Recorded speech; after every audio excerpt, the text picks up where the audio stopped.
प्रणाम, नमस्कार। बहुत स्वागत है आपका उस कार्यक्रम में जिसका नाम है हे प्रभु आनंद दाता।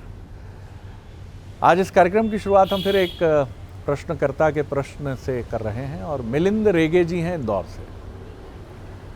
बहुत ही सुंदर प्रश्न है, पढ़कर मैं भी इनके प्रश्न को उसके मर्म में गया तो गहरा गोते लगाता चला गया। इन्होंने ये कहा है कि मौन को बड़ा अपराध माना गया है। कौरव सभा में जब द्रौपदी को निर्वस्त्र करने के भाव के साथ पूरी कौरव सभा उन्मत्त हुई जा रही थी, तो उस समय सबसे बड़ा दंड और पाप यही माना गया जो लोग चुपचाप उस अनीति को देख रहे थे, उससे सहमत नहीं थे, क्षोभ से भरे थे, ग्लानि में डूबे थे। चाहे वो भीष्म हो, चाहे द्रोण हो, चाहे कर्ण हो। शायद मुझे ध्यान आता है कि दुर्योधन के भाई विकर्ण, शायद उनका नाम था, उन्होंने ही इसका प्रत्यक्ष रूप से विरोध किया था और विदुर जी ने किया था। लेकिन इसके अलावा उस पूरी सभा में सब मौन थे। और संभवतः जितना मुझे याद है, हिंदी साहित्य का विद्यार्थी नहीं हूँ, मैथिली शरण गुप्त जी की वो पंक्ति तो बहुत चर्चित है कि समय लिखेगा उनका भी अपराध, जो मौन रहे। जीवन में आप और हम अक्सर मौन रहते हैं, खासतौर से जब कहीं कुछ ऐसा घट रहा होता है जहां हमें लगता है कि यहां बोलना हमारे हितों को दांव पर लगा देगा। जैसे ऑफिस में वरिष्ठ अधिकारियों के बीच चर्चा चल रही है और किसी ने एक वरिष्ठ अधिकारी ने दूसरे वरिष्ठ अधिकारी के बारे में कनिष्ठ अधिकारी से राय मांगी। सर मैं छोटा आदमी, सर मैं क्या बोलूं सर। लेकिन ऐसा कह के आप उन दोनों अधिकारियों की निगाह में गिर तो जाते ही उसी क्षण, क्योंकि वो मान लेते हैं कि आप सेटिंग बाज हैं, आप सत्य के प्रति आपका कोई इस तरह का नहीं, आप अपनी नौकरी बचाना, अपने को बचाने में विश्वास रखते हैं। बहुत सारे लोग ये प्रश्न कर रहे होंगे कि क्या हम सड़क पर जो अनीति और अधर्म करने वाले असामाजिक तत्व हैं, क्या हम सिंघम की तरह उनसे भिड़ जाएं और उनके चाकू हमारा सीना छलनी कर दें या उनकी गोली हमारी जान ले ले। आप हमसे ये अपेक्षा करते हैं। ये जटिल प्रश्न है और यही जटिल प्रश्न शायद कौरवों की उस सभा में था, जिसको लेकर अलग अलग विद्वान जनों ने अपने को संतुष्ट किया होगा। कर्ण ने, भीष्म ने, द्रोण ने। लेकिन ये चुप्पी क्या वाकई बहुत बड़ा अपराध है कि हम अपने आसपास घटता हुआ जो कुछ भी खराब और गलत देखते हैं, घर, परिवार, समाज, दफ्तर, नाते रिश्तेदारी, वहाँ हम चुप क्यों हो जाते हैं? और साहब मुझसे मत पूछिए सर, मैं नहीं बोल पाऊँगा साहब। पत्नी कह दे कि तुम्हारी माताजी ने ये गड़बड़ कर दिया, अरे अब ठीक है। माताजी ने कहा तो पत्नी ने कहा ये, अरे नहीं नहीं नहीं। हर जगह समायोजन, और कितना थका देता है। मैं अपनी व्यक्तिगत बात करूं, कई बार ये चुप्पी ऐसा लगता है कि एक नासूर बन गई, एक फोड़ा बन गई। बरसों उसका उपचार करने के बाद कोई हल मिलता है। बहुत महत्वपूर्ण विषय है, आज इसी पर हम जानेंगे। हमारे साथ हैं हमारे विद्वान वक्ता, भगवत गीता के अध्येता, मानस मर्मज्ञ प्रोफेसर डॉक्टर सुरेंद्र बिहारी गोस्वामी। प्रणाम कर रहा हूँ गोस्वामी। मौन। शरद जी, आप के विश्लेषण में इसलिए नहीं कि आप की मुख्य भूमिका पत्रकार की है जी, इसलिए कि आप आत्मानुसंधान में लगे हुए एक मुमुक्ष भी हैं। जो मैं इतने दिनों की चर्चाओं में जो मैंने देखा कि आप अध्ययनशील हैं, स्वाध्यायी हैं जी, और अध्यात्म पथ के एक श्रेष्ठ पथिक भी हैं जी। तो आप जब अपनी प्रक्रियाओं को अपना विवेचना जब प्रारंभ करते हैं तो उसमें अनायास ही, लेकिन ये अनायास नहीं है, ये कहीं ना कहीं अंतर्द्वंद में छिपी हुई व्यवस्थाएं हैं जी। अनायास ही उन बहुत सारे संशयों का उत्तर भी अपने साथ लेकर आती है जी। तो जब वो उत्तर लेकर आती है तो मुझे केवल विश्लेषित करना होता है कई बार। अब आप देखिए, आपने दो शब्द लगाए हैं जिन्हें लोग पर्यायवाची समझते हैं जी, लेकिन वो पर्यायवाची समानार्थी शब्द नहीं है, इनके समान अर्थ नहीं है, उनमें जमीन और आसमान का अंतर है। एक होता है चुप हो जाना, एक होता है मौन हो जाना। ये दोनों अलग अलग शब्द हैं, चुप और मौन। अरे वाह वाह वाह। चुप हो जाने में आप अपनी ताकत से चुप होते हैं, अर्थात आप उस परिस्थिति जन्य परिवेश में पूर्वग्रही होते हैं, स्वार्थी होते हैं या किसी मर्यादा के तथ्य से बंधे होते हैं, इसलिए चुप हो जाते हैं। कई बार बहू की इच्छा होती है घूंघट के पीछे कि वो पलट कर कुछ बात कहे या अपनी बात रखे, लेकिन तब वो मर्यादा में चुप हो जाती है, मौन नहीं रहती। क्या बात है, वाह ध्यान वाह, रखिएगा। अरे वाह, और बड़ी मौन बड़ी- मौन तो अध्यात्म की एक श्रेष्ठतम साधना है।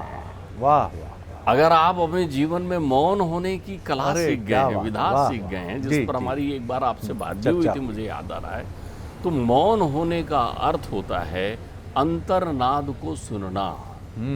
अंतर्द्वंद के कारण आप चुप हो जाते हैं, लेकिन अंतर्नाद के बहुत कारण सुंदर, मौन हो बहुत जाते सुंदर, हैं। बहुत सुंदर बात है, वाह। अंतर्द्वंद आपको चुप कर देता है, अंतर्द्वंद चुप कर देता है। लेकिन जब आप चुप होते हैं तो वहां पर द्वैत है, लेकिन जब आप मौन हो जाते हैं तो अद्वैत है। अद्वैत है, वाह। फिर वहाँ आपसे सब बात करता है, सचराचर सृष्टि जगत संसार आनंद ही आनंद आपके अंदर उमड़ रहा होता है, तब आप मौन होते हैं। बहुत सारे साधकों को उनकी मौन की अवस्था में उन्हें समाधि तप या पूजन में माना जाता है। ठीक बात है, श्रेष्ठ पूजन वही है जो जब आप मौन होते हैं। मौन हो जाता है। श्रेष्ठ समाधि वही है जब आप मौन होते हैं। श्रेष्ठ तपस्वी वही है जो मौन होता है। मौन होता है, क्यों? वो अपने अंतर्नादों की अनुभूति करते रहता है। उसके अंतर्मन में चलने वाले विविध विषयों का शोर समाप्त हो चुका होता है, तब वो विश्रांति भाव में मौन हो जाता है। कोई दबाव नहीं रहता, कोई दबाव। अंतर इतना शीतल लगता है। कोई आए बैठे, आपने देखा होगा कई धीर वीर गंभीर वाणी विलास भी जो बहुत अच्छा बोलते हैं, वो भी जब उनके समक्ष बहुत सारे लोग भी पहुंच जाते हैं तो बिल्कुल आनंद से सबकी तरफ एक कृपा दृष्टि की तरह डालेंगे, भाव दृष्टि डालेंगे, लेकिन वो बहुत संवाद नहीं करते। वो आपको अवसर प्रदान करते हैं कि आप बोलें, और आपके बोलने पर वो बहुत कम बोलते हैं। आपके प्रत्येक उत्तर पर सकारात्मक उत्तर देते हैं। आप कहेंगे कि गुरुजी या महान भाव देखिए मैंने झूठ बोलना छोड़ दिया, वो कहेंगे अच्छा बहुत बढ़िया। फिर उस पर वो आपको अपना प्रवचन जारी नहीं करेंगे कि देखो एक बार ऐसा हुआ था और मैंने ये किया था, और वो मौन होते हैं वो साधक। तो मौन आपके जीवन में विषयों से आपको मुक्त करने के लिए, मौनी जो है वो काम जीत लेता है, मौनी जो है क्रोध जीत लेता है। प्रश्नों के उत्तर मिल जाएं तो मौन है, मौन उपद्रव है तो चुप्पी है। जो प्रश्न का उत्तर बाहर ढूंढता है वो मौन नहीं हो सकता। क्या बात है, क्या बात। आपके प्रत्येक प्रश्नों का उत्तर परमात्मा ने इसी आश्चर्यजनक दुर्लभ शरीर में रखा हुआ है। आप उसका स्पर्श तो करिए तो आप कहेंगे मैं तो रोज छूता हूँ, वो बाहरी स्पर्श है जी। तो जब आप भीतर स्पर्श करते हैं, अंतर्गामी हो जाते हैं आप, तो जब आपका गमन भीतर शुरू होता है तब आप मौन होते हैं। इसलिए मौन को चुप से जोड़कर बिल्कुल नहीं देखना चाहिए। मौन विरक्त है।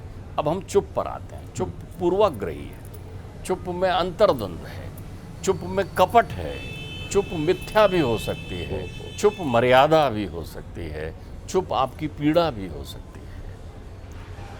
चुप आपकी पीड़ा भी हो सकती है। सिरे आपने ढूंढ लिए। इसके अनंत सिरे हैं चुप के। अब आप देखिए, यदि हम अपनी अल्पबुद्धि का उपयोग करके आज के संदर्भ को ध्यान में रखते हुए और पांडव काल के प्रश्नों के उत्तर चुप्पी पर दें तो हम तो बहुत सुंदर उत्तर दे देंगे और उसका परिणाम भी प्रमाणित कर देंगे। बात यह है कि कौरवों की सभा में द्रौपदी का चीरहरण हो रहा है। अब सब चुप हैं, मौन कोई नहीं है। किसी चित्कार के बीच आप मौन नहीं हो सकते जो आपके भीतर से आ रही हो। चित्कार द्रौपदी की नहीं थी, द्रौपदी तो ईश्वर को पुकार रही थी, चित्कार नहीं कर रही थी। वो छत्राणी है और कृष्ण की बहन है, तो वो तो पुकार रही थी, चीख नहीं रही थी। द्रौपदी ने चीखा नहीं, बहुत अंतर है। पुकार आर्त भाव से है। वो तो आरती कर रही थी कि हे करुणा निधान, हे कृपा निधान। वो अलग अलग स्वर में पुकार कर रही थी। उसके प्रत्येक शब्दों में मंत्र था। पहले द्वैत का मंत्र हुआ, फिर अद्वैत का मंत्र हुआ। द्वैत में भी पहले अंतर्द्वंद से निकले हुए विषयी शब्दों का मंत्र। क्या बात है, वाह वाह। उसने ये कहा, ये नीच नराधम दुशासन ऐसी कुछ चेष्टा कर रहा है, आप आइए। तब उसमें पूर्वग्रह है, फिर उसने घोर विश्वास। हाँ, फिर उसके बाद उसने दूसरी पुकार द्वैत वाली लगाई, ये हे वृंदावन के कृष्ण मेरी मदद करिए। तो वृंदावन में कृष्ण है, रास कर रहे हैं। आप जहाँ के कृष्ण को पुकारो वो आएंगे ना। आप अपने घर के कृष्ण को नहीं पुकारते। तो आपने कहा हमारे घर में पूजा वाले नहीं, आपके मन मंदिर में रहने वाले कृष्ण को नहीं पुकारते आप, बाकी सब जगह के कृष्ण को पुकारते हैं आप। वो तो विभिन्न स्वरूप में है, एक वो हैं और अनेक उनके रूप, अनेक रूप। तो रास कर रहे हैं, राधे रानी रास रोक देती हैं, सारे लोग अपनी स्तुतियां बंद कर देते हैं। वो कहते हैं परमात्मा मुझे जो सुनाई पड़ रहा है आपको नहीं। बोले क्या राधे? बोले वो आपकी लाडली बहन और भक्त द्रौपदी आपको पुकार रही है, उसके मान की रक्षा करिए। बोले मैं इसी चिंता में हूँ, लेकिन मेरी चिंता ये भी है कि यदि मैं वृंदावन से यहाँ से चलूँगा और जब तक वहाँ पहुँचूँगा तब तक तो उसका चीर हरण हो चुका होगा। द्वारकाधीश को पुकारती है तो वहाँ रुक्मणी चरण दबाने उठ जाते हैं कृष्ण। द्रौपदी पर संकट आए, मुझे जाना होगा। दारूक को आवाज़ लगा रहे हैं अपने सारथी को, चल निकाल अश्व और चलना है वहाँ। वो कहते हैं महाराज जब तक यहाँ से वहाँ पहुँचेंगे तब तक तो उसका मान भंग हो जाएगा। बोले यही मेरी चिंता का विषय है। तब वो अद्वैत होती है और तब उसकी ये पुकार जो है आर्त भाव को प्राप्त होती है और वो कहती है हे घट घट वासी श्री कृष्ण चले आओ, और छोड़ती है पल्ला कि मेरे पास कुछ नहीं है, अब तू ही जान तेरा काम जाने। तो साड़ी बीच नारी है कि नारी बीच साड़ी है कि साड़ी में ही नारी है कि नारी की ही साड़ी है। परमात्मा उस वस्त्र स्वरूप में आ जाते हैं अपनी दिव्यता लेकर, उसकी पुकार सुनकर, उसके आर्त भाव को सुनकर। तो जहाँ वो पुकार रही है वहाँ पर मौन होने में कष्ट नहीं है, मौन होने में बाधा नहीं है, लेकिन वहाँ कोई मौन नहीं, सब चुप हैं। क्यों? कोई अपने वचनों से बंधा चुप है, कोई मर्यादा में चुप है, कोई अपने ऊपर किए गए नाना प्रकार के अनुग्रह को देखकर चुप है। तो वो सब आज के समय में क्या उत्तर दे सकते थे? उनसे पूछते तो कर्ण कहते थे भाई मैं कैसे बोलता, मैं चुप इसलिए था कि वरिष्ठतम भीष्म बैठे हुए हैं उस सभा में, धृतराष्ट्र बैठे हुए हैं उस सभा में, तो मैं कौन होता हूँ बोलने वाला। चुप होने का अर्थ विरोध करना नहीं होता, सभा की एक मर्यादा है, आप उस मर्यादा से बाहर नहीं हो सकते। तो वहाँ कर्ण ये अपना तर्क दे देते कि मैं मौन इसलिए था क्योंकि मर्यादा भंग होती, वहाँ ये बैठे थे लोग, तो सभी इसी तर्क का अनुसरण करते ना। तो बोलना किसे था फिर सब लोग कहते नहीं बोलना तो या तो गुरुदेव को था और या गुरुदेव से भी पहले उस परिवार के पितामह को बोलना था। शायद इसलिए हम जबकि भी जमा लेते, हम अपनी कल्पना भी कर लेते कि देखो सब पर जो है एक एक बाण या एक एक अस्त्र लगे, लेकिन सारे बाण जो हैं वो भीष्म पितामह को लगे, क्योंकि शायद उनकी अनंत गलती। डॉक्टर साहब आप मुझे एक ऐसे, और मुझे लगता है जो भी सुन रहा है हमारे दर्शक, आप ऐसे भाव सागर में ले गए हैं। एक तो मैं इस अद्भुत व्याख्या के स्वरूप से आनंदित भी हूँ और चमत्कृत भी हूँ कि मौन और चुप्पी में अंतर है। अब मैं ये भी सोच रहा था कि मौन ही हुई होंगी द्रौपदी, तभी अद्वैत कृष्ण को पुकारा होगा। हाँ, ये आपका बड़ा सुंदर बात है। मौन होने का अर्थ समर्पण होता है जी, मौन में समर्पण समाहित होता है। सबसे पहले जो साधक मौन का अभ्यास करते हैं वो समर्पण भाव रखें। समर्पण धैर्यता का भी नाम है, धीरज का भी नाम है, विश्वास भी उसका सहायक है मौन में। तो आप ध्यान रखिए, वो आप ये आंख जैसे ही बंद करते हैं कितना शोर होता है भीतर में, सारी इंद्रियां अलग अलग प्रकार की वार्तालाप आपसे करने लग जाती हैं। कोई चीखने लगेंगी, कोई चिल्लाने लगेंगी, कोई याद तुमने उसका नहीं किया, तुमको उसको देखना था, तुमको उसको है। सब शोर को आप आनंद की अनुभूति करते हुए सुनिए। बोलते बोलते वो सब चुप हो जाएंगी, चुप हो जाएंगी। ध्यान रखिएगा, भीतर में विषय चुप हो जाता है। किससे विवश होकर? तुम्हारे मौन से विवश होकर। विषय चुप होता है, विषय के कारण ही आप चुप होते हैं। जब आप विषय से विरक्त होते हैं तो मौन हो जाते हैं। अब आपको मैं एक और गूढ़ अर्थ बताता हूँ, आप इसको और देखिए, इसका और आनंद लीजिए। बात करते करते मुझे ध्यान आ रहा है, श्रीमद् भागवत में वर्णित है कि किसके बाद कौन शासक होगा। वहाँ सुखदेव जी बताते हैं इतने वर्ष बीतेंगे तो ये शासक होंगे, ये शासक होंगे, फिर एक नंद वंश आएगा, नंद वंश को एक विप्र जो है वो समाप्त करेगा, आचार्य जो है, और वो फिर चंद्रगुप्त को बैठा देगा, फिर उसका पुत्र वारिसार होगा। फिर ये सबका वर्णन करते हैं। वर्णन करते करते वंशों का सारे जितने भी शासक हमारे हो चुके हैं सबको वो लिख रहे हैं, होंगे होंगे होंगे। फिर वो कहते हैं जब गुरंड चले जाएंगे तब मौन शासन आ जाएगा। गुरंड, गुरंड का अर्थ होता है अंग्रेज। जब उनने लिखा है गुरंड कितने वर्ष तक शासन करेंगे, उनने उतने ही वर्ष तक शासन किया है। फिर वो लिख रहे हैं तब मौन शासन आ जाएगा, एकादश मौन राजा होंगे। तो अब एकादश की अनुभूति समझनी पड़ेगी कि एकादश कब खत्म होगा। ये 300 वर्ष तक रहेगा ये शासन व्यवस्था। कितने वर्ष तक? 300। तो मौन शासन क्यों कहा? मैंने पिताश्री से कहा तो बोले लोकतंत्र को मौन शासन कहा जाता है, क्योंकि यहाँ हम चुप रहते हैं और क्या करते हैं, अपने मत से अपनी बात कहते हैं। राजा कैसे बनता है? आपके मत से। आप बोलने थोड़े जाते हो कि तुम राजा। आप क्या करते हो? अपने मत का उपयोग करते हो। वहां जाके बटन दबा दिया, वहां बोल नहीं रहे हैं आप, बल्कि वहां बोलना वर्जित है, गोपनीयता भंग नहीं कर सकते, इसलिए ये मौन देश लिखा है। अब आप सोचिए हजारों बरस पहले मौन शासन लिखा हुआ है, आप परिकल्पना करिए। तो मौन व्यवस्था होती है। मौन व्यवस्था में विरोध के अपनी प्रक्रिया होगी, विरोध करने की प्रक्रिया अपनी है। तो चुप रहना हमेशा नुकसानदायक नहीं है, चुप रहना हमेशा आपको पाखंडी नहीं बनाता। ठीक बात। चुप रहना भी सुंदर भूषण है। बड़े न बोलें घट वचन, घट बोलें घट बोल। जो बड़े हैं उनको छोटी बात करने के पहले चुप हो जाना चाहिए। चुप हो जाना। बड़े न बोलें घट वचन। अपनी गरिमा का ध्यान करिए। अगर कोई आपके सामने किसी की आलोचना कर रहा है, निंदा कर रहा है, तो जरूरी नहीं कि आप सहभागी बनिए, तब आप चुप हो जाइए, क्योंकि मौन तो हो ही नहीं सकते। वाह वाह। और घट बोलें घट बोल। जैसे ही आपने छोटी बात कही तो आप अगर बड़े भी होंगे तो छोटे हो जाएंगे, तो उस समय चुप हो जाइए आप। इसलिए तो हमारे यहाँ मर्यादा बना है कि बड़े बुजुर्ग जब बात कर रहे हो तो मत कुछ बोलिए। अब आप जबरदस्ती किसी से बिना अवसर फीकी लगे नीकी सी यह बात, कोई अवसर नहीं है तब भी आप बोलने के लिए खड़े हो गए हैं। कई लोग तो ऐसा बोल के बोलना शुरू कर देते हैं, देखिए मुझे बोलना तो नहीं चाहिए लेकिन मैं बोल रहा हूँ। तो जब तुम जानते हो कि तुम्हें बोलना नहीं चाहिए तो तुम क्यों बोल रहे हो? बहुत सुंदर, ठीक बात है। अब तुम चुप क्यों नहीं हो? देखिए चुप वो हथियार है जिसका आप चतुराई से अगर उपयोग करेंगे तो वो आपको सम्माननीय बना सकता है, वो आपको सुंदर बना सकता है। अमूल्य। तो चुप हमेशा चतुराई से जुड़ा रहता है। चतुराई में रहिए, वो आपको मर्यादा सिखाता है चुप रहना। एक शिक्षक पढ़ा रहा है और एक विद्यार्थी आपस में बात कर रहे हो तो दंड मिलेगा ना। तो शिक्षक ने उसे सिखाया जब मैं पढ़ा रहा हूं तब चुप रहो, जब मैं बोल रहा हूं तब आप चुप रहो।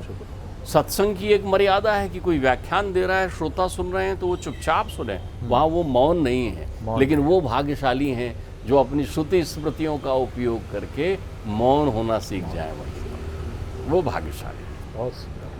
तो चुप रहना, किसी ने पूछा कि क्या चुप रहना जरूरी है? ये निर्भर करता है आपकी परिस्थिति पर, ये निर्भर करता है आपके परिवेश पर, ये निर्भर करता है आपकी स्थिति पर, ये निर्भर करता है दशा और दिशाओं पर। सामने वाला किसी भाषा में संभाषण कर रहा है, आप अल्पज्ञ हैं, आप नहीं जान रहे हैं कि वो भाषा क्या है, व्यवस्था क्या है, और आप बोलने लग जाएं तो ये ठीक बात नहीं है। क्योंकि आप ऐसे समय में बोलेंगे तो आपका मान भंग होने की अंदेशा बना हुआ है, आप वहाँ मर्यादाओं का उल्लंघन भी कर सकते हैं। तो चुप हो जाइए।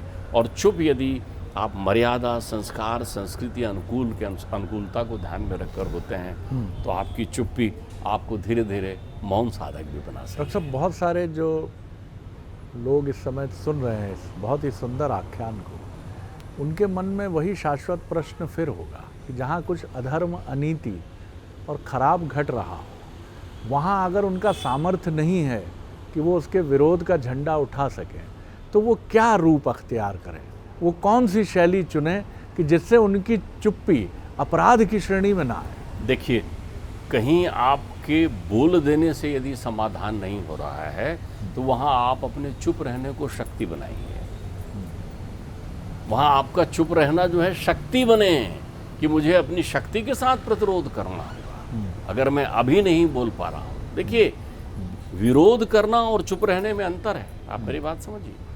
हमारे यहाँ वर्णित है, जहाँ माता पिता की आलोचना हो रही हो, जहाँ ईश्वर की आलोचना हो रही हो, जहाँ आपके गुरु की आलोचना हो रही हो, वहाँ आलोचना करना वाले वो पातकी होता है, ध्यान रखिएगा। तो उसके लिए क्या व्यवस्था बनाई है, उस स्थान को आप छोड़ दें।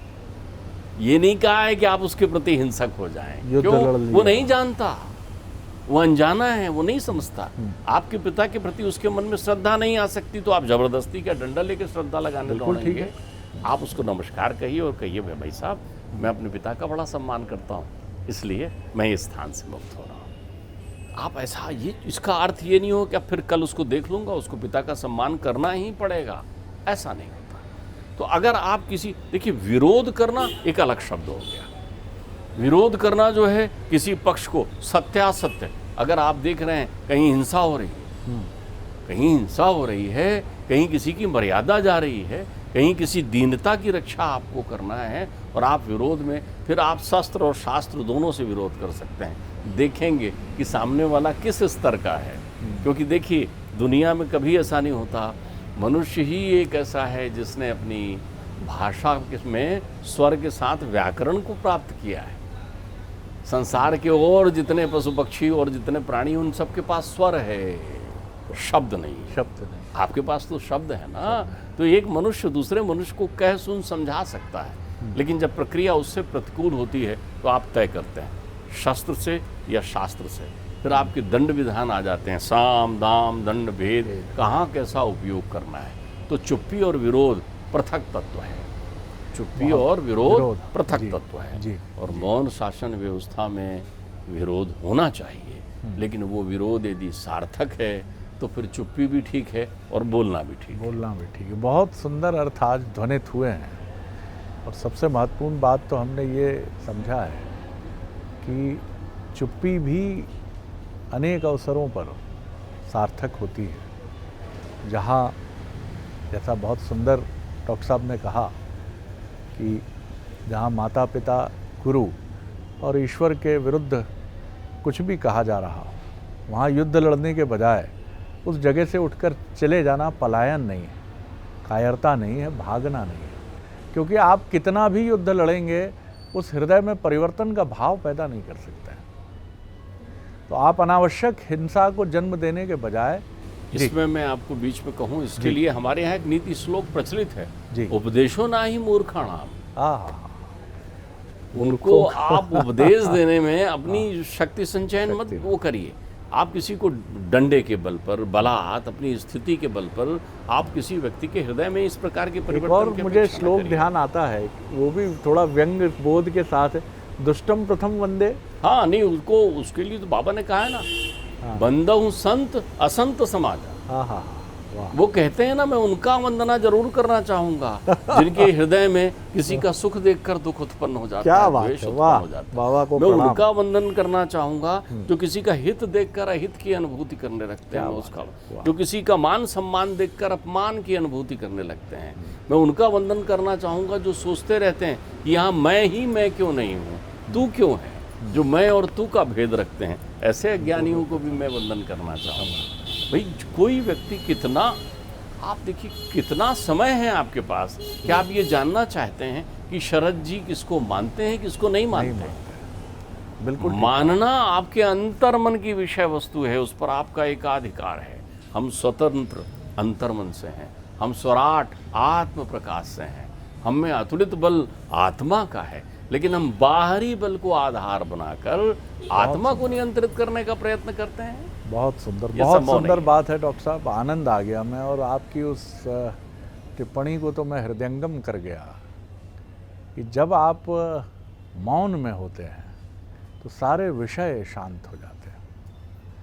कितना उपद्रव है हमारे मन में, मैं खुद महसूस करता हूँ व्यक्तिगत रूप से कि जैसे ही नेत्र बंद होते हैं और चुप्पी होती है तो सारी इंद्रियां जैसे ऐसा शोर करती हैं कि जैसे हम देखते हैं कि किसी ने लाउड स्पीकर्स की एक चेन सीरीज़ खड़ी कर दी है। ये एक इंद्री ये कह रही है, वो कह रही है, तमाम कह रही है, और आपको घुटन होने लगती है थोड़ी देर में, आप भागने की कोशिश करते हैं। इसीलिए ध्यान की प्रणाली यही कहती है कि अपने विचारों के आक्रमण का निरीक्षण करिए।